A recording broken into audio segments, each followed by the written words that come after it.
আমাদের দেশের ম্যাক্সিমাম মানুষজনের একটা স্মার্টফোন কেনার জন্য বাজেট কিন্তু নরমালি 20 থেকে 30,000 টাকা হয়ে থাকে। আর এই 2025 সালের শুরুর দিক দিয়ে এসে 20 থেকে 30,000 টাকা দিয়ে নতুন একটা ফোন কিনতে গেলে পারফরম্যান্স ভালো পাওয়া যায় না, ক্যামেরা তো ভালোই না, ডিসপ্লেও খুব একটা জাতের হয়ে থাকে না। কিন্তু এই জায়গায় যদি আপনি best value for money smartphone কিনতে চান তাহলে অবশ্যই আপনাকে কিন্তু ইউজড ফোনের দিকে যেতে হয়। আর ইউজড ফোন বাংলাদেশে এখন প্রচুর পরিমাণে পপুলার এবং আপনারা হয়তো দেখেন যে আমাদের চ্যানেলে মোস্টলি কিন্তু আমি ইউজড ফোনের রিভিউ গুলাই করে থাকি।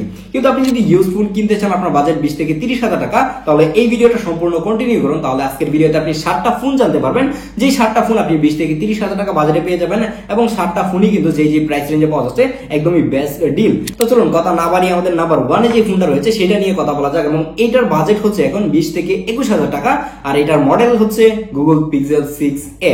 হ্যাঁ, এই ফোনটাই হচ্ছে আমাদের লিস্টে সবার প্রথমে রাখা হয়েছে এবং এটার বাজেটই কিন্তু সবথেকে কম। আপনার বাজেট যদি এখন 20 থেকে 21,000 টাকা হয়ে থাকে, বাড়ানো কোনো অবস্থাতেই সম্ভব না, তাহলে গুগল পিক্সেল 6 এটাই বেস্ট। কারণ হচ্ছে এখনো দেখেন যে গুগল পিক্সেল 9 প্রো এক্সেল যে ফোনটা আসছে সেটার সাথেও কিন্তু ডিজাইন কিছুটা মিলে যায় গুগল পিক্সেল 6a। শুধু ডিজাইন দিয়ে না, আপনি যদি দেখেন যে এটা চিপসেটটাও কিন্তু 20,000 টাকা প্রাইস রেঞ্জে অনেক ভালো, কারণ এটার মধ্যে একটা Tensor G1 যে চিপটা রয়েছে সেটা থাকছে। তার পাশাপাশি এর ব্যাক সাইডে দুইটা 12 মেগাপিক্সেলের ক্যামেরা থাকছে, যেগুলোর ছবিও কিন্তু খুবই ভালো ছবি পাওয়া যায়। তার পাশাপাশি একটা 8 মেগাপিক্সেলের সেলফি ক্যামেরা পাচ্ছেন।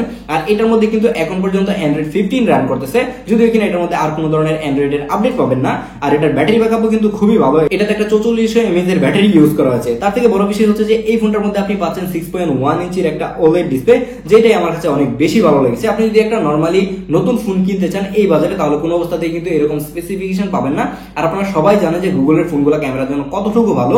20,000 টাকা বাজেটে যদি বেস্ট ক্যামেরা ফোন পেতে চান তাহলে গুগল পিক্সেল 6 এর বিকল্প আমার মনে হয় না যে কিছু আছে। আমাদের লিস্টে নাম্বার 2 তে রয়েছে পিক্সেল এর একটা ফোন, সেটা হচ্ছে গুগল পিক্সেল 6। আপনার বাজেট যদি 23 থেকে 24,000 টাকা হয়ে থাকে তাহলে আপনি গুগল পিক্সেল 6টা দেখতে পারেন। বাই দ্য ওয়ে আরেকটা বিষয় আপনাদেরকে জানিয়ে রাখি, আমি যে প্রথম ফোনটা বললাম গুগল পিক্সেল 6a, এটা থেকে যদি আপনি আরো 2 থেকে 3,000 টাকা অ্যাড করতে পারেন তাহলে কিন্তু এটা থেকে আরেকটু বেটার একটা ফোন পাবেন, সেটা হচ্ছে গুগল পিক্সেল 6, যেটা এখন 23 থেকে 24,000 টাকায় পাওয়া যাচ্ছে। এবং এটার মধ্যেও কিন্তু সেম এসওসিটাই থাকছে, বাট এটা ডিসপ্লেতে এবং ক্যামেরাতে কিছুটা ইমপ্রুভমেন্ট দেখা যাচ্ছে। এই জায়গায় ডিসপ্লে হিসেবে থাকছে 6.4 ইঞ্চির অ্যামোলেড ডিসপ্লে, যেখানে 90 হার্টজ এর হায়ার রিফ্রেশ রেট পাচ্ছেন এবং HDR10 প্লাস এর সাপোর্ট পাচ্ছেন। আর এর ব্যাক সাইডে কিন্তু দুইটা ক্যামেরা ইউজ করা হয়েছে, 50 মেগাপিক্সেলের মেইন লেন্সের পাশাপাশি 12 মেগাপিক্সেলের একটা আলট্রা ওয়াইড ক্যামেরা এবং সেম 8 মেগাপিক্সেলের সেলফি ক্যামেরাটা কিন্তু এই জায়গায় ইউজ করা হয়েছে। এবং এটাতে ব্যাটারি হিসেবে পাচ্ছেন কিন্তু 4621 mAh এর একটা ব্যাটারি। তার থেকে বড় চেঞ্জেস যেটা দেখবেন সেটা হচ্ছে গুগল পিক্সেল 6 কিন্তু একটা গ্লাস বডির ফোন, আর হচ্ছে 6a যেটা সেটা প্লাস্টিক এবং অ্যালুমিনিয়াম বডির ফোন, যার কারণে প্রিমিয়াম লাগবে হচ্ছে হাতে নিতে গুগল পিক্সেল 6। আপনার বাজেট যদি একটু বাড়াতে পারেন, 2,000 টাকা অ্যাড করতে পারেন, তাহলে অবশ্যই আমি বলবো যে গুগল পিক্সেল 6টা দেখতে পারেন। বাট নেটওয়ার্ক ইস্যু নিয়ে যদি কথা বলতে চান তাহলে এই ভিডিওতে আমি এটা নিয়ে কোনো ধরনের কমপ্লেনই করতে চাই না। আমাদের লিস্টের নাম্বার 3 তে রয়েছে স্যামসাং গ্যালাক্সি S21। যদিও কিনা এই ফোনটা কেনার আগে প্রচুর মানুষজন কনফিউজ থাকে যে ডিসপ্লে প্রবলেম হবে কিনা। ভিডিও শুরুতেই বলে রাখি যে এই ফোনটার মধ্যে ডিসপ্লে ইস্যু হতে পারে, আবার নাও হতে পারে, এই রিস্ক নিয়ে কিন্তু আপনাকে ফোনটা নিতে হবে। এই ফোনের মধ্যে আপনি ডিসপ্লে হিসেবে পাচ্ছেন 6.2 ইঞ্চি ডাইনামিক অ্যামোলেড 2x ডিসপ্লে, যেখানে HDR10 প্লাস সাপোর্টের পাশাপাশি 120 হার্টজ এর হায়ার রিফ্রেশ রেট পাচ্ছেন। তার মানে হচ্ছে ডিসপ্লে কিন্তু একদমই কড়া লেভেলের একটা ডিসপ্লে। এই সময় এসে যদি আপনি 30,000 টাকা দিয়ে একটা ফোন কিনতে চান তাহলে আমার মনে হয় না যে এরকম ভালো ডিসপ্লে আপনি পাবেন, যদিও কিনা এই ডিসপ্লে নিয়ে আপনাকে অবশ্যই রিস্কে থাকতে হবে।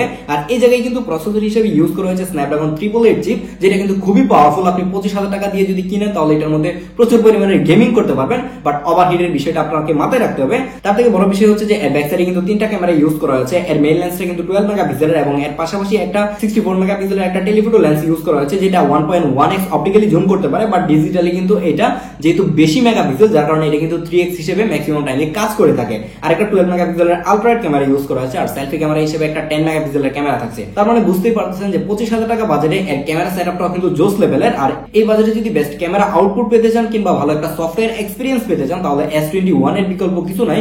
বাট এটা কেনার আগে অবশ্যই আবারও চিন্তা করে নেবেন যে ডিসপ্লে ইস্যু কিন্তু এটার মধ্যে রয়েছে, যে কোনো সময় ডিসপ্লেতে গ্রিন লাইন অথবা পিঙ্ক লাইন পড়তে পারে। আমাদের লিস্টে নাম্বার 4 এ যে ফোনটা রয়েছে সেটা হচ্ছে গুগল পিক্সেল 7a।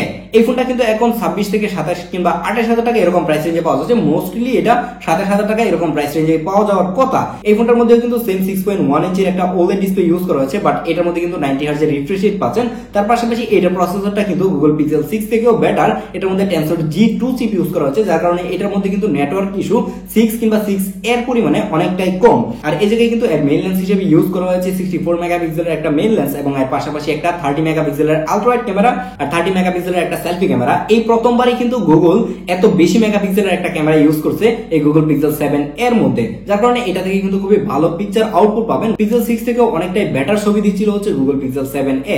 প্রত্যেকটা ফোনের রিভিউ কিন্তু আমাদের চ্যানেলে রয়েছে, আপনি চাইলে আই কার্ড অথবা ডেসক্রিপশন বক্স থেকে দেখে আসতে পারেন, তাহলে আপনার জন্য অনেক বেশি ইজি হবে। আর এই ফোনটার মধ্যে কিন্তু আপনি আরো 1 বছর মেজর সফটওয়্যার আপডেট পাবেন, তার মানে হচ্ছে Android 16 এর যে আপডেটটা সেটাও কিন্তু আপনি Google Pixel 7 এর মধ্যে পেয়ে যাবেন। আমাদের লিস্টে নাম্বার 5 এ যে ফোনটা রয়েছে সেটাও আবারও একটা Google Pixel ফোন। হ্যাঁ, এই লিস্টের মধ্যে 4টাই পিক্সেল ফোন ঢুকে গেছে। এর অন্যতম কারণ হচ্ছে পিক্সেল ফোনের রিসেল ভ্যালু কিন্তু খুবই খারাপ।